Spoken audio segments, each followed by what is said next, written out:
నీ మీద నీకు విశ్వాసమా, లేకపోతే నీకు నా మీద విశ్వాసమా తేల్చుకో అంటాడు. కొంతమందికి వాళ్ళ తెలివితేటల మీద, వాళ్ళ జ్ఞానం మీద, వాళ్ళ ప్రవర్తన మీద, వాళ్ళ వ్యవహారాల మీద, వాళ్ళ జ్ఞానం మీద, వాళ్ళ పనితనం మీద వాళ్ళకి మహావిశ్వాసం. కానీ యేసును తెలుసుకునే కొద్దీ, యేసును కలుసుకునే కొద్దీ రెండు జరుగుతాయి అన్నాను. మన మీద మనకి విశ్వాసం పోయిద్ది. ఎందుకంటే మన బతికేంటో, మన స్థాయి ఏంటో, మన జ్ఞానం ఏంటో, మన కెపాసిటీ ఏంటో మనకు అర్థమైపోయింది. మనమేందో మనకు అర్థమయ్యే కొద్దీ డౌట్ లేదు, ఇక ఆయన మీద అనుకోవటం మొదలు పెడతాం, ఆయన మీద ఆధారపడటం మొదలు పెడతాం, ఆయన విశ్వసించటం మొదలు పెడతాం. ఇదంతా దేవునికి సమీపంగా వెళ్ళే కొద్దీ జరిగేటువంటి ప్రక్రియ. ఏమన్నా ఉపయోగపడిద్దా మీకు ఇదే? అసలు మ్యాటర్ అర్థమైందా ఇంతకీ? ఏం చెప్పాను చెప్పండి. నేను ఇప్పుడు ఏం చెప్పావంటే అదే బాధ, అదే ఏంది అది?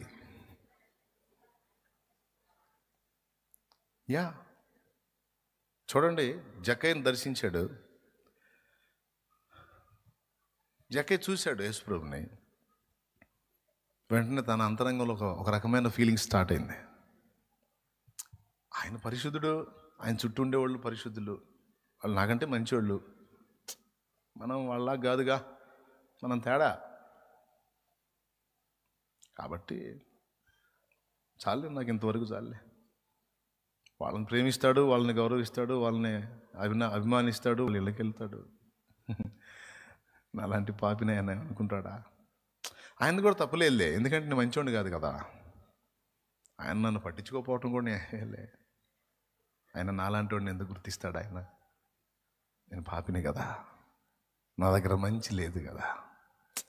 ఫీలింగ్ ఆశ్చర్యం చెప్పనా? కరెక్ట్గా ఆయన ఉన్న చెట్టు దగ్గరకు వచ్చి యేసుప్రభు ఆగి తల పైకెత్తి, జక్కయ్య త్వరగా దిగు, నేడు నేను నీ ఇంట ఉండవలసి ఉన్నది అన్నాడు. దీన్ని ఇంకో టైపులో చెప్పాలంటే, అంటే బైబిల్ రాయటం పద్ధతి కాబట్టి ఆ పద్ధతిలో అలా రాశారు, నేడు నేను నీ ఇంట ఉండవలసి ఉన్నదని.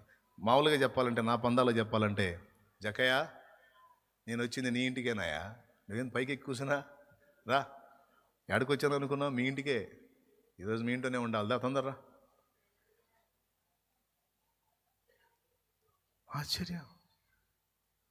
చుట్టూన్న వాళ్ళ ముఖాలు మారిపోయినాయి, చెట్టు పైన ఉన్నవాడు ముఖం కూడా మారిపోయింది.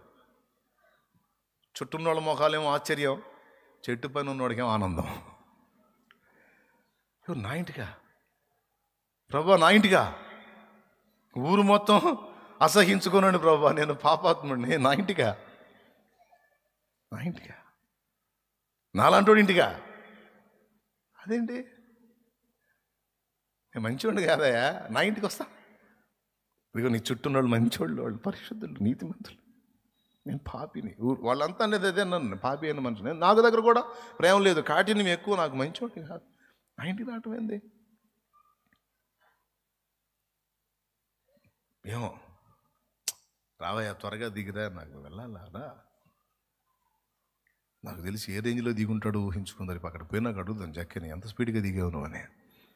త్వరగా దిగి అని ఉంది లేఖనాల్లో. త్వరగా దిగి సంతోషంతో చేర్చుకున్నాడట. ప్రభా అయ్యారా. ఆ వెళ్ళేటప్పుడే అతని హృదయంలో ఒక రకమైన పరివర్తన అర్థమైపోయింది. యేసుని గ్రహించేశాడు, అర్థం చేసుకున్నాడు యేసుప్రభుని. నిజముగా ఆయన దేవుడే, నిజముగా ఆయన దేవుడే.